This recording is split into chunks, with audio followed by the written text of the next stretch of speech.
Giovanni Russo straightened his tie and stepped into the Castellano Gallery, the champagne-colored lights making everything look softer than it really was.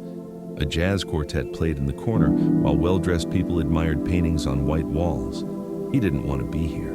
Art openings were just another part of the family business, a way to make dirty money look clean. But his father, Don Carlo Russo, had insisted. "You need to show your face," he'd said that morning. "People need to see you're part of this family." Giovanni moved through the crowd, his father's enforcer Luca following 2 steps behind. He'd always been different from the other Russo men. While his brother Marco loved the power and the violence, Giovanni had studied art history in college. He understood beauty, symbolism, the way a painting could tell a story without words. His father called it a weakness. Giovanni called it being human. Then he saw her. She stood in front of a vibrant painting, her hands moving as she explained something to an older man in an expensive suit. Her voice carried across the room, confident, passionate, alive. She wore a deep purple dress that made her dark skin glow under the gallery lights. When she laughed, it sounded like music. Giovanni couldn't look away. The painting behind her showed a beautiful woman standing in a river, golden lights surrounding her. The colors were incredible, oranges and yellows and deep blues all swirling together. "That's Oshun," a voice said beside him. He turned. She'd appeared next to him somehow, her brown eyes curious. The Yoruba goddess of love and rivers, the artist wanted to show how love flows through everything, bringing life wherever it goes. "It's beautiful," Giovanni said, and he wasn't just talking about the painting. The way the artist uses color to show movement, it's like the river is actually flowing. Her eyebrows lifted, surprised. "Most people just say it's pretty. You actually understand it." "I studied art history," he admitted, "but my family wishes I'd studied something more practical." "I'm Amara Okongwu," she said, extending her hand. "I curated tonight's collection. These are contemporary African artists who deserve more recognition on the global stage." "Giovanni Russo." He shook her hand, holding it maybe a moment too long. "Tell me more about this artist. What inspired them to paint Oshun this way?" For the next 20 minutes, they talked. Giovanni forgot about Luca waiting nearby, forgot about the illegal money being laundered through art sales, forgot about everything except the intelligent, beautiful woman in front of him. She told him about growing up in Lagos, about her mother who died when she was young, about coming to New York to build something meaningful. "What do you do?" she asked. "I'm figuring that out," he said honestly.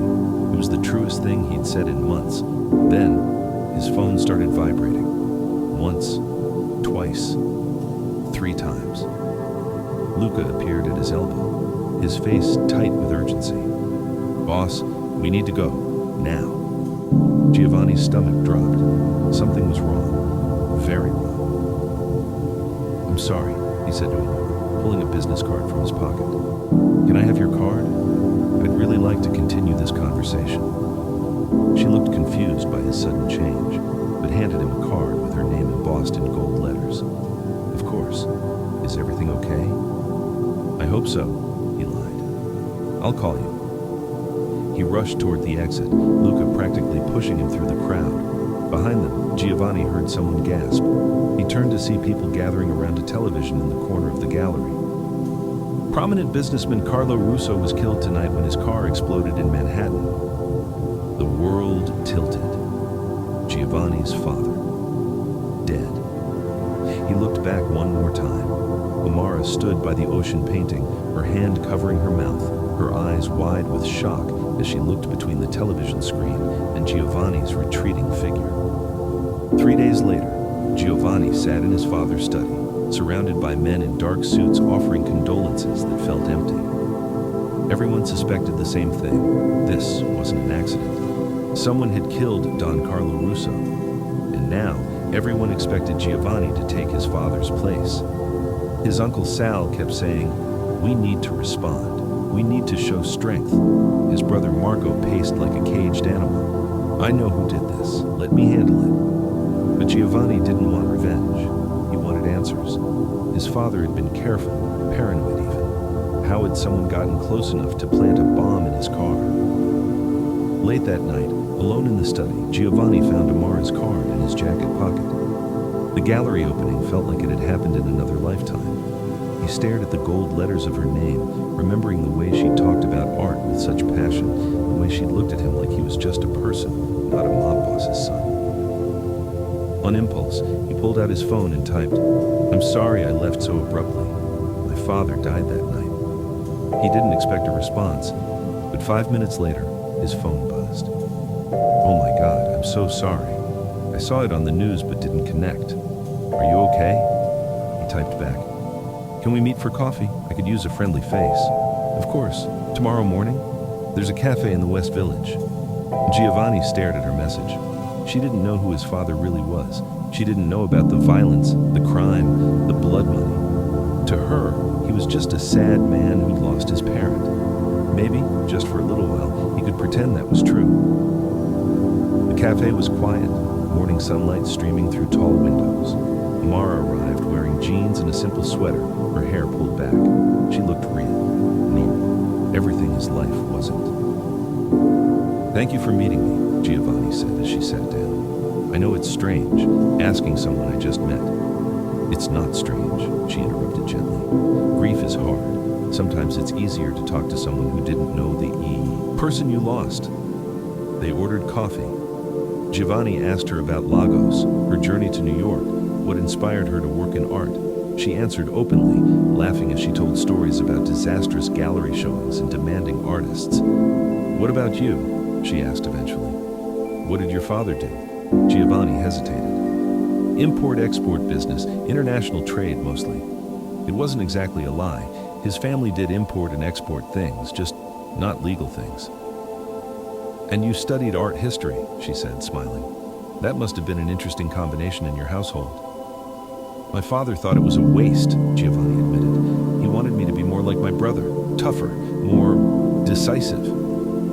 "But you're not like your brother." "No, I'm not." Something passed between them, an understanding, a recognition. Amara reached across the table and touched his hand briefly. "Being different from what people expect isn't a weakness," she said. "It's courage." Giovanni felt something break open in his chest. When was the last time someone had seen him, really seen him, and not judged him for what he wasn't? They talked for 2 hours. When they finally left the cafe, Giovanni felt lighter than he had in days. But as they walked to the street, he noticed a black SUV parked across the road, Luca's vehicle, his protection detail, watching. Giovanni tensed, suddenly aware of the danger he was bringing into Amara's life, just by standing next to her. "Are you okay?" Amara asked, noticing his change. "Yeah," he lied. "I should go, but can I see you again?" "I'd like that," she said, smiling. As Giovanni walked toward the SUV, he glanced back. Amara stood on the sidewalk, watching him with an expression he couldn't quite read. Interest mixed with concern, attraction mixed with questions. He was falling for her. And that was the most dangerous thing he'd done in his entire life. Giovanni spent the next week playing 2 roles. During the day, he met with his father's associates, reviewed financial records, and slowly began to understand how deep the Russo family's criminal operations went. At night, he searched for clues about who had killed his father. The car bomb had been professional, too professional for a random hit. Someone with access to his father's schedule and security codes had planned this carefully. Giovanni suspected 3 people: his uncle Sal, who'd always been ambitious, Tony Marchetti, the family's consigliere, who controlled all the financial operations, or his own brother Marco, who'd always resented not being the oldest son. But even while investigating murder and managing criminals, Giovanni couldn't stop thinking about Amara. He pulled up the Castellano Gallery's financial records and felt his heart sink. The gallery wasn't just a front, it was actively being used to launder money, and there was Amara's name listed on shipping manifests over and over again. "Luca," he called, "I need you to follow someone, but discreetly. Don't let her see you." For 3 days, Luca reported back. Amara met with artists, visited museums, worked long hours at her gallery office. She was completely innocent, just passionate about her work, unaware that someone was using her business for illegal purposes. Giovanni should have stayed away, should have cut all ties to protect both of them. Instead, he texted her, "I've been thinking about that painting, the along with Oshun. Would you show me more? Amara's workspace was in a Brooklyn loft with high ceilings and exposed brick walls. Paintings leaned against every surface. The late afternoon light made everything glow golden. This is where I keep pieces before they ship, Amara explained, leading him through the space. It's like a secret museum that only I get to see. Giovanni followed her from painting to painting, genuinely captivated.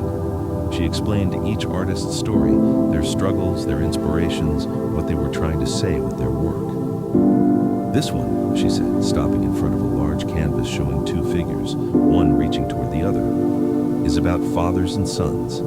The artist grew up in Nigeria with a father who was always absent. He's trying to understand why some men can't show love even when they feel it. Giovanni went quiet, staring at the painting. The reaching figures looked desperate, yearning for connection they couldn't quite achieve.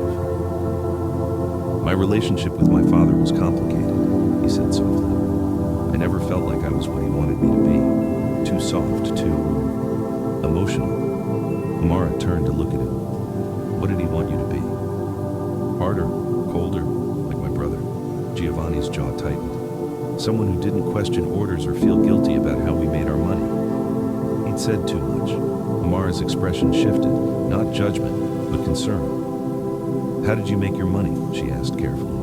Giovanni met her eyes. He should tell her the truth, should warn her to run as far away from him as possible. Instead, he said, nothing. It just meant business can be complicated, morally gray sometimes. Amara didn't look convinced, but she didn't push. They stood close together, examining the painting. Giovanni could smell her perfume, something with vanilla and amber. He wanted to kiss her more than he'd ever wanted anything. Instead, he pulled back. I should go. Why do you always do that? Amara asked, frustration creeping into her voice. Pull away right when we're connecting? Because my life is complicated right now, Giovanni said. And you deserve better than complicated. What if I get to decide what I deserve? They stood there, tension crackling between them. Finally, Giovanni said, if you knew everything about me, about my family, you'd run. And I couldn't blame you. Then he left, leaving Amara standing alone among her paintings, more confused than ever. But Giovanni couldn't stay away. Over the next 2 weeks, he pursued her intentionally. He took her to a jazz club, a legitimate one, not family-owned. They danced, her body fitting perfectly against his. He walked with her through Central Park, listening to her talk about her dreams of opening a foundation for African artists. He took her to dinner in Little Italy, showing her his favorite small restaurants. Amara was falling for him. She could feel it happening, could feel herself letting down walls she'd built after her father's abandonment. Giovanni was attentive, thoughtful, genuinely interested in her thoughts and dreams. But there was always something held back, some part of himself he wouldn't share. During dinner at a small Italian restaurant, a man approached their table. He was older, with slicked-back gray hair and an expensive suit. When he saw Giovanni, his entire face changed, respect mixed with something like fear. Mr. Russo, the man said, practically bowing, I'm so sorry about your father. He was a great man. If there's anything I can do... Thank you, Polly, Giovanni said, his voice completely different, cold, authoritative. I appreciate that. I'll be in touch. The man hurried away. Giovanni's face softened as he turned back to Amara, but she'd seen the transformation. Who was that? She asked. Just someone who knew my father. Giovanni, what did your father really do? I told you, import, export, stop. Amara set down her fork. I'm not stupid. The way that man looked at you, that wasn't respect for a businessman. That was fear. Giovanni was quiet for a long moment. Finally, he said, my family's business isn't entirely legal, but I'm trying to change that. I'm trying to be different from what came before. It wasn't the whole truth, but it was more honest than anything he'd said before. Amara studied his face. She should walk away. Every instinct told her this was dangerous. But when she looked at Giovanni, she didn't see a criminal. She saw a man trapped by circumstances he didn't choose, trying to find a way out. No more lies, she said. If we're going to do this, you have to be honest with me. I promise, Giovanni said, taking her hand. No more lies. It was a promise he wanted desperately to keep, but he'd already broken it. He knew more about her than she realized, knew about her connection to his family's money laundering, knew she was in danger just from being near him. Still, he held her hand and pretended that love could be simple, that they could just be two people falling for each other, without the weight of blood money and family obligations crushing down on them. For now, in that small Italian restaurant with candles flickering between them, he let himself believe the lie. Giovanni's investigation into his father's death was narrowing. He'd eliminated Uncle Sal. The man was ambitious, but lacked the connections to pull off such a sophisticated hit. Tony Marzetti was still a possibility, but something didn't fit. That left Marco. His brother had always been the ruthless one, the son their father should have wanted. But Don Carlo had chosen Giovanni as his successor, and Marco had never forgiven him for it.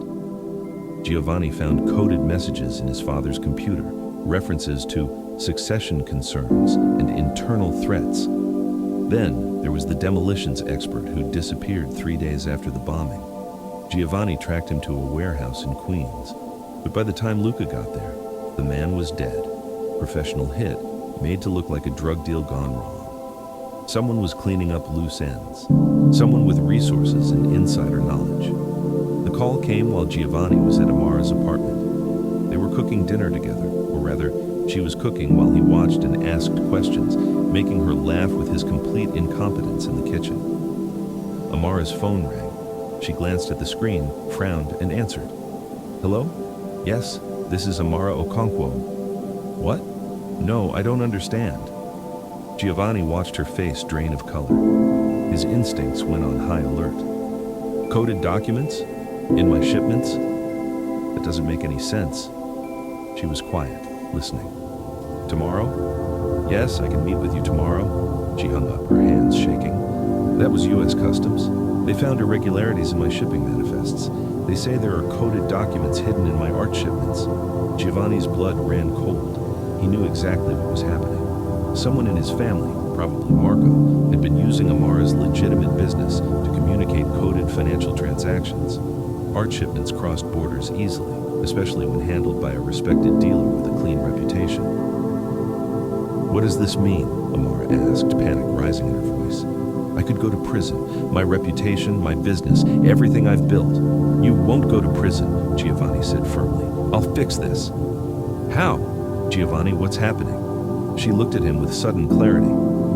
"This is connected to your family's business, isn't it? The gray area stuff you mentioned?" Before he could answer, her phone rang again. She checked the caller ID, Marcus Chen, her logistics partner. She put it on speaker. "Amara, did Customs call you?" Marcus sounded stressed. "Yes, they want to meet tomorrow." "Don't talk to them," Marcus interrupted. "I'll handle this. Just don't say anything until I get there." "Marcus, what's going on? Do you know something about this?" "Just trust me. I'll fix it." He hung up. Amara stared at her phone, then at Giovanni. "He knows something," she said slowly. "He's been handling all my shipping for 2 years. If someone's been using my business for illegal purposes..." "I'll talk to Marcus," Giovanni said. "I'll find out what he knows." "You knew." Amara's voice went flat. "You knew about this. That's why you asked about my shipping partners last week. You were investigating." Giovanni couldn't lie anymore. "I found your business listed in my family's financial records. I didn't know if you were involved or being used, so I looked into it." "And you didn't tell me?" Amara's voice rose. "I could be implicated in federal crimes and you just kept dating me? I was trying to protect you by lying, by keeping me in the dark about my own business?" She grabbed her keys. "Get out. Amara, please. Get out." Giovanni laughed, his heart breaking. But as he walked to his car, he texted Luca. "Post men outside her building. Marco knows about her. She's not safe."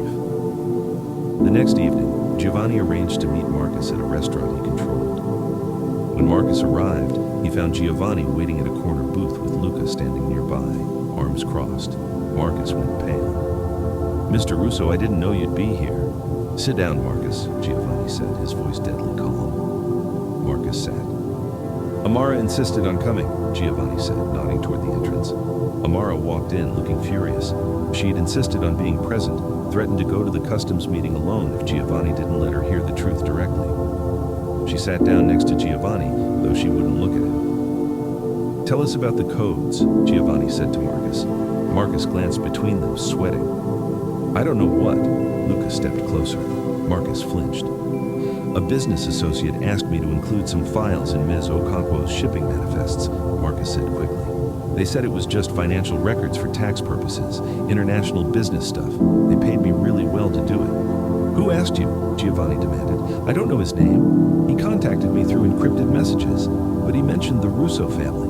He said Ms. Okonkwo's father's name came up in old family records from Lagos, so she'd be a good partner." Amara went very still. "What did you just say?" "Your father's name, Adebayo Okonkwo. He said there was history there, that the family trusted the name." Giovanni watched Amara's face. Something had broken behind her eyes.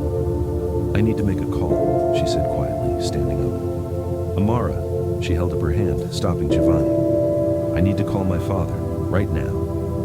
She walked outside. Through the restaurant window, Giovanni could see her on her phone, her free hand pressed against her forehead. Even from here, he could see she was crying. "My brother arranged this," Giovanni said to Marcus, his voice like ice. "You're going to tell Customs exactly what happened. You're going to testify that Ms. Okonkwo had no knowledge of any coded documents, and you're going to name every person who contacted you." "But they'll kill me." "I'll protect you," Giovanni said. "But if you don't do this, if Amara faces any legal consequences for something she didn't do, Luca here will make sure you wish you'd taken your chances with Customs." Marcus nodded frantically. Giovanni went outside. Amara was still on the phone, speaking in rapid Yoruba. When she hung up, her face was devastated. "My father was a hitman," she said, her voice hollow. "For your family. Back in the 90s, he killed people for money and used that blood money to send me to good schools, to give me opportunities." Giovanni didn't know what to say. "He told me he worked in security," Amara continued, laughing bitterly. "I thought he was a bodyguard or something, but no, he was a murderer. And your family's been watching me because of him. I was never just a talented art dealer to you people. I was a hitman's daughter, a legacy asset.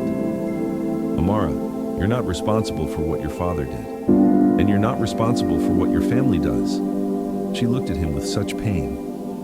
"We're both covered in blood we didn't spill, Giovanni. And I actually thought we could just be two people falling in love. We can..." "No," she shook her head. "Everyone I've trusted has lied to me. You, my father, Marcus. I'm not a person to any of you. I'm just something to be used." "That's not true. You knew about my father and didn't tell me." Giovanni couldn't deny it. "I found out during my investigation. I didn't know how to tell you. I was trying to protect you from pain." "You don't get to decide what pain I can handle." Amara's voice broke. "I'm done being protected and lied to and kept in the dark. I'm done." She walked away. This time, Giovanni didn't follow. Behind him, Luca said quietly, "Boss, Marco just left a message. He knows we brought Marcus in. He's threatening to take Amara unless you back off the investigation." Giovanni closed his eyes. This was his worst nightmare coming true. "Double her security," he said. "Marco touches her and I'll kill him myself." 2 weeks passed. Giovanni gathered evidence against Marco while trying to respect Amara's need for space. But he had men watching her apartment, her gallery, everywhere she went. Marco was getting desperate, and desperate men did terrible things. Giovanni finally had proof. Marco had hired the demolitions expert through a middleman, had accessed their father's security codes through Tony Marchetti, who Marco had been blackmailing, and had planned to frame a rival family for the murder. The plan was to consolidate power, eliminate Giovanni if he got too close to the truth, and run the family as a true crime empire. Giovanni prepared to confront his brother, but Marco moved first. It happened at 11 p.m. Amara was in her apartment, couldn't sleep, looking through old photos her father had sent. Pictures of her as a child, happy and innocent, before she knew about blood money and family curses. The door burst open. 3 men, professionals, moving fast. Amara fought. She'd taken self-defense classes after Giovanni's warning, but they were too strong, too skilled. Someone pressed a cloth over her face. Chemical smell. Darkness. Giovanni was meeting with Uncle Sal when Luca burst in, his face ashen. They took her. Marco's men took Amara from her apartment 30 minutes ago. Everything stopped. The room went silent. Giovanni felt something break inside him, the last chain holding back the violence he'd always tried to suppress. Where? His voice didn't sound like his own. Warehouse in Red Hook. Marco left a message. He wants you to come alone. He says it's time to settle who really runs this family. Uncle Saul put a hand on Giovanni's shoulder. If you go to war with your own brother, there's no coming back. The family will split. Blood will be spilled. You sure about this? Giovanni thought about Amara, her laugh, her passion, the way she'd looked at him in the gallery like he could be someone better, the way she'd trusted him, even when she shouldn't have. He touched her, Giovanni said quietly. There's no coming back from that anyway. He armed himself. Not just a pistol, but a knife, a backup weapon. This wasn't going to be a conversation. This was going to be war. Luca assembled Giovanni's most loyal men. As they drove toward Red Hook, Giovanni's phone buzzed, a text from an unknown number. Your girlfriend's father says hello. We found him in Lagos. Want him to know how his daughter dies? Giovanni showed it to Luca. Marco has people in Lagos too. He's trying to hurt everyone I care about. What do you want to do? End this, tonight. The warehouse was dark, lit only by a few hanging bulbs. Marco waited in the center of the space with a dozen armed men. Amara was tied to a chair, a cut on her lip but otherwise unharmed. When she saw Giovanni walk in, relief and anger flashed across her face simultaneously. Little brother, Marco said, smiling, finally decided to show up. Let her go, Giovanni said. This is between us. No, see, it's not. Marco circled Amara's chair. You were always too weak for this life. Dad knew it. That's why I had to kill him. Amara's eyes widened. Giovanni felt rage burn through him. You killed our father because he chose me over you. He chose wrong, Marco said. You studied art history. You talk about feelings and morality. You want to go legitimate. You're not fit to lead this family. So you murdered him. I eliminated a problem, Marco corrected. I was going to frame the Calabrese family, start a war, consolidate our power. But then you started investigating. You got smart for once in your life. So now I have to eliminate you too. You won't get away with this. I already have.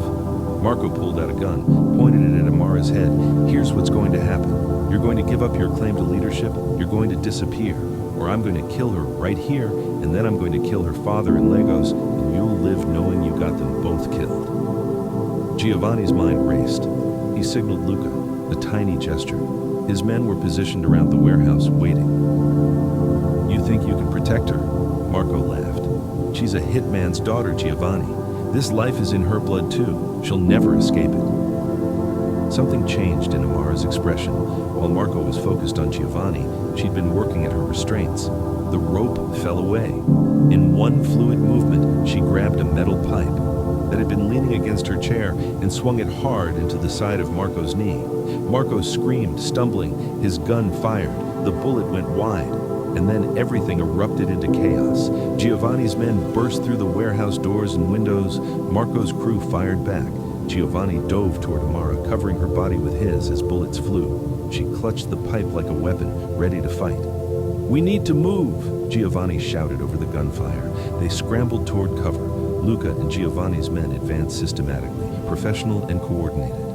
Marco's people were outnumbered and outgunned. In 10 minutes, it was over. Marco was on his knees, bleeding from a shoulder wound, surrounded by Giovanni's men. Half of Marco's crew was dead. The rest had surrendered. Giovanni stood over his brother, gun in hand. Marco looked up at him, hatred in his eyes. Do it, Marco spat. Prove you're not weak. Giovanni stared down at him. Everything in his father's world said he should pull the trigger, should eliminate the threat, show strength, rule through fear. Instead, he said, You're exiled. You're dead to this family. If you ever come near me, near Amara, near anyone I care about, I won't be this merciful again. He turned to Luca. Get him out of my city. Giovanni's safe house was quiet. Amara sat on the couch, wrapped in a blanket, a medic treating the cut on her lip. She hadn't said anything since they'd left the warehouse. Giovanni sat down beside her carefully, like approaching a wounded animal. I'm sorry, he said, for all of this, for lying to you, for bringing you into this world, for... My father killed people, Amara interrupted, her voice flat. Your family paid him to murder people, and he used that money to give me a good life. Everything I am, everything I've built, it's all built on blood. That's not true, isn't it? She finally looked at him, her eyes red from crying. I thought I was self-made, but I was raised on blood money. And your family's been watching me since I came to New York, just waiting to use me like they used my father. You're not your father, Giovanni said. You're not responsible for his choices. And you're not your family. They stared at each other, two people trying to escape legacies they didn't choose, both failing. I can't do this, Amara whispered. I can't love someone when everything is built on lies and violence and death. I can't be that person. Amara, I need to go home, to Lagos. I need to face my father, understand who I really am before I can be with anyone. Giovanni's heart broke, but he understood. I'll keep you safe until you leave. I'll make sure Marco and his people can never touch you or your father. And then what? I just leave and we never see each other again? Then you decide, Giovanni said. You decide if someone like me deserves someone like you. Amara stood up, the blanket falling from her shoulders. You already decided I don't. That's why you kept lying. You didn't think I was strong enough to handle the truth? She walked toward the door. Giovanni didn't stop her, though everything in him wanted to. For what it's worth, he said, his voice breaking, loving you is the only good thing I've ever done. Amara paused at the door, but didn't turn around. Then she left. Giovanni sat alone in the safe house, surrounded by the consequences of his family's violence, and for the first time in his life, he let himself cry. 2 months passed like years. Giovanni kept his promise. He restructured the family business, shutting down the most violent operations. Drug trafficking, gone. Contract killing, gone. Protection rackets, gone. He focused on the legitimate parts of the empire: real estate, import-export, actual legal trade, and art galleries. It made enemies. Several captains tried to overthrow him. There were 2 assassination attempts, but Giovanni held firm, with Luca and Uncle Sal backing him up. Slowly, painfully, the Russo family began to change shape. Every night Giovanni thought about Amara. He didn't contact her. She'd asked for space, and he owed her that. But he kept her safe from a distance, had people watching her in Lagos, made sure Marco's remaining allies knew she was off limits. And he sent money to her father, anonymous transfers, enough for Adebayo Okonkwo to live comfortably. He included one note: for the man who gave the world Amara. In Lagos, Amara found her father living in a modest house on the outskirts of the city. When she knocked on his door, he answered with tears already in his eyes. Amara, my daughter. They stood facing each other, years of distance and lies between them. Tell me the truth, Amara said, all of it. They sat on his small porch, overlooking dusty streets where children played. Adebayo told her everything. How the Russo family had recruited him in his 20s, how good the money was, how he'd told himself he was just doing security work, how he'd killed 16 people over 8 years, each death making the next easier. Your mother found out, he said, his voice cracking. She threatened to take you away to go to the police. The family ordered me to silence her. Amara's blood ran cold. Did you? No. Adebayo grabbed her hands. I couldn't. I refused, but someone else did it, made it look like a robbery. And I knew then that I had to get you out, get us both out. He'd fled to Lagos with young Amara, used his blood money to enroll her in the best schools, and lived in hiding ever since. The Russo family had let him go. Don Carlo Russo had actually respected his choice, had told him, a man who saves his daughter's soul has some honor left. I followed your career from here, Adebayo said. I was so proud. You became everything I wasn't, someone who creates beauty instead of destroying lives. Amara sat in silence, processing. Her whole life had been shaped by violence she didn't know about. But her father hadn't just been a killer. He'd also been a man trying to save his daughter. Can we ever escape what we've done? She asked. What our families have done? We can't escape it, Adebayo said. But we can choose not to pass it on. You already broke the cycle, Amara. You built something clean and beautiful. But it's not clean, she said. The Russo family used my business. Because you were innocent, her father interrupted. They used your legitimacy, your good reputation. That's proof you were different from them. From me. Amara thought about Giovanni, how he'd been trying to change his family, how he'd spared his brother instead of killing him, how he'd protected her even after she'd walked away. The oldest Russo son, she said slowly. Giovanni. He sent you money, didn't he? Adebayo looked surprised. How did you know? Because I know him. She stood up.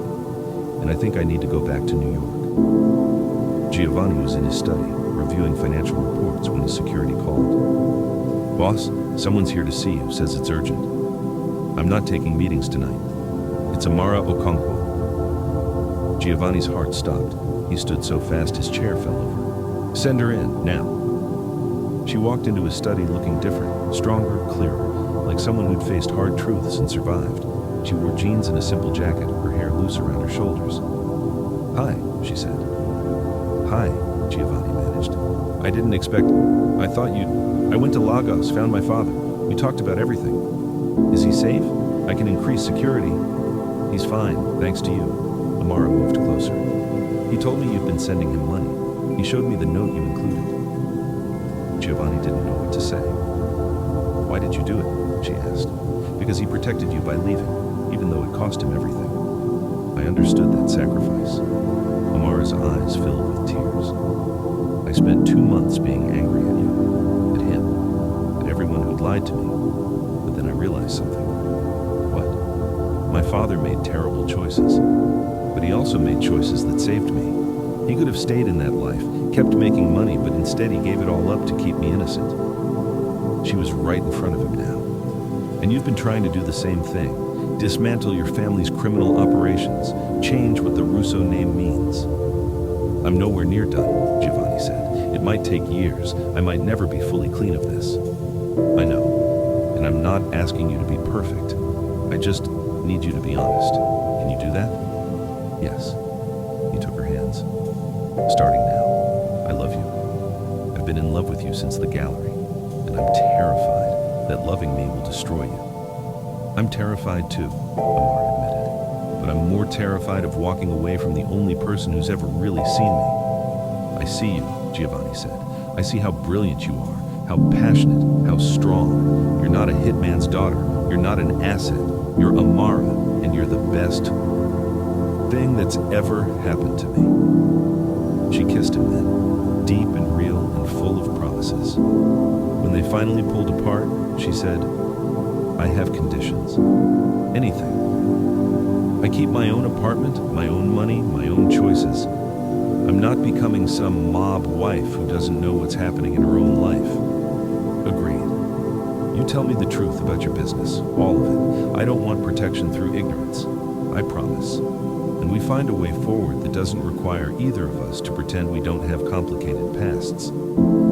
Giovanni smiled, the first real smile in months. We acknowledge the blood, but we don't let it define us. Exactly. 6 months later, the Castellano Gallery reopened under new ownership. Completely legitimate, no longer a front for anything. Amara stood in the center of the space, wearing a stunning dress, welcoming guests to her inaugural exhibition.